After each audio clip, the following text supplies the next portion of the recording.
여러분, 역대상 하면 뭐가 제일 먼저 떠오르세요? 아마 많은 분들이 끝도 없이 이어지는 좀 지루한 이름들을 생각하실 거예요. 하지만 사실 그 이름들 속에는요, 하나님의 신실하심에 대한 정말 장대한 이야기가 숨겨져 있습니다. 오늘은 역대상 앞부분의 족보를 통해서 그 거대한 계획을 함께 따라가 보려고 합니다. 맞습니다. 솔직히 역대상의 시작, 이 수많은 이름들 때문에 선뜻 읽기가 쉽지 않죠. 아담부터 시작해서 정말 많은 이름이 나오는데 이걸 내가 왜 다 알아야 하지? 하는 생각이 드는 게 당연합니다. 그런데 만약 이 족보가 단순한 이름 목록이 아니라 하나님의 구원 계획이 어떻게 흘러왔는지를 보여주는 한 장의 지도라고 생각해 보면 어떨까요?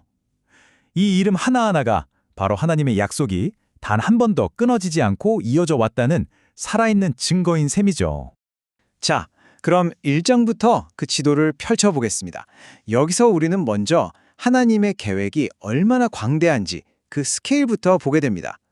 보통 이스라엘의 역사는 아브라함부터 시작한다고 생각하잖아요. 그런데 역대기는 놀랍게도 인류의 시작, 바로 아담에게서 출발합니다. 이게 정말 중요한데요.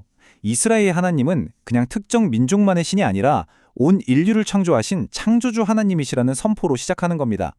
이스라엘의 이야기는 인류 전체를 향한 하나님의 더 큰 그림 안에 있다는 뜻이죠.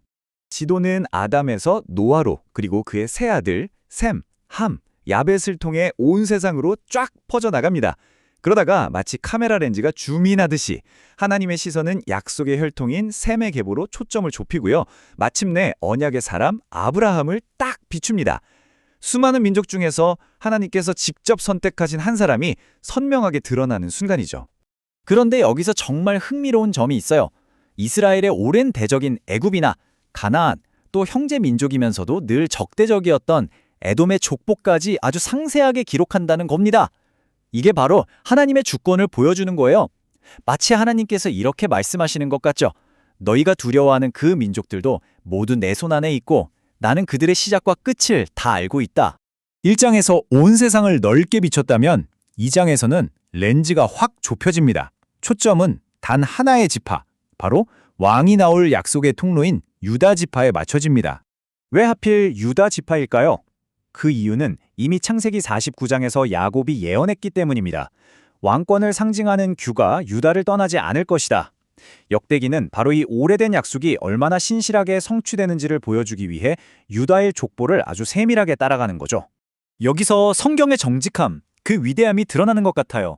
유다 지파의 족보에 그들의 죄나 수치스러운 실패를 전혀 숨기지 않는다는 점입니다. 하나님 보시기에 악했던 아들 엘의 죽음, 또 며느리 다말과의 부끄러운 사건까지 전부 기록하죠. 하지만 하나님의 은혜는 바로 그 모든 실패와 연약함, 그 진흙탕 같은 현실을 뚫고 베레스를 통해 다윗 왕에게로, 그리고 궁극적으로는 예수 그리스도에게로 이어집니다. 이것이 바로 하나님의 놀라운 섭리입니다. 그렇습니다.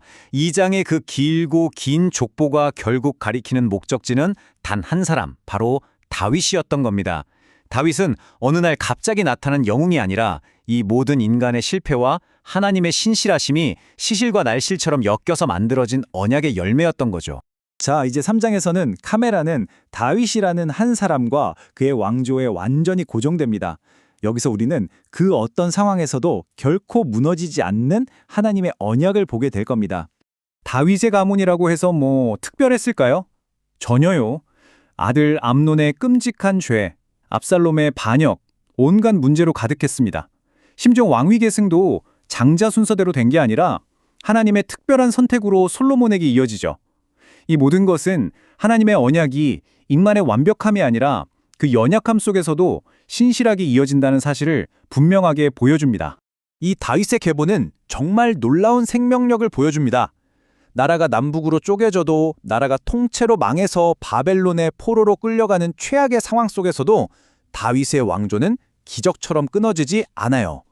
심지어 역대기는 포로기 이후 세대까지 기록하면서 절망에 빠진 백성들에게 이런 메시지를 던지는 겁니다. 상황은 무너졌을지 몰라도 다윗에게 한 나의 약속은 결코 사라지지 않는다. 정말 강력한 희망의 메시지죠. 이제 4장으로 넘어가면 분위기가 확 바뀝니다. 거대한 역사 이야기에서 갑자기 현미경으로 들여다보듯 한 개인에게로 초점이 맞춰져요. 왕도 아니고 유명한 장군도 아닌 한 평범한 사람의 기도가 이 거대한 족보의 흐름을 딱 멈춰 세웁니다. 그의 이름은 야베스. 어머니가 내가 고통 속에서 나왔다며 지어준 이름입니다. 생각해보세요. 태어날 때부터 이름에 고통이라는 낙인이 찍힌 인생이었던 거죠. 하지만 야베스는 그 이름을 자신의 운명으로 받아들이길 거부했습니다.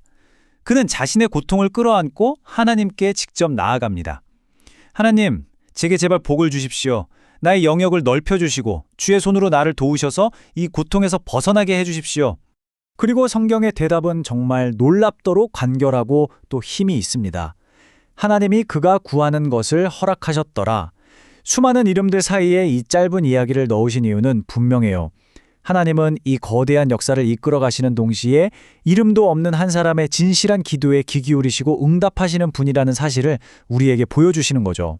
자, 오늘 우리는 역대상의 길고 어쩌면 좀 지루하게 느껴졌던 족보를 함께 여행해봤습니다.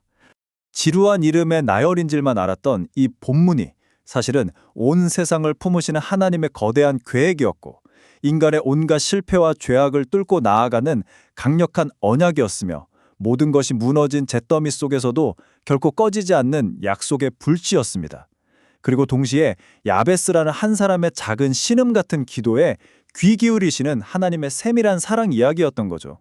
아담에게서 시작해서 수많은 실패와 은혜의 강을 건너 다윗에게로, 그리고 야베스의 기도를 품고 오늘 우리에게까지 이어져 온 이 위대한 하나님의 이야기.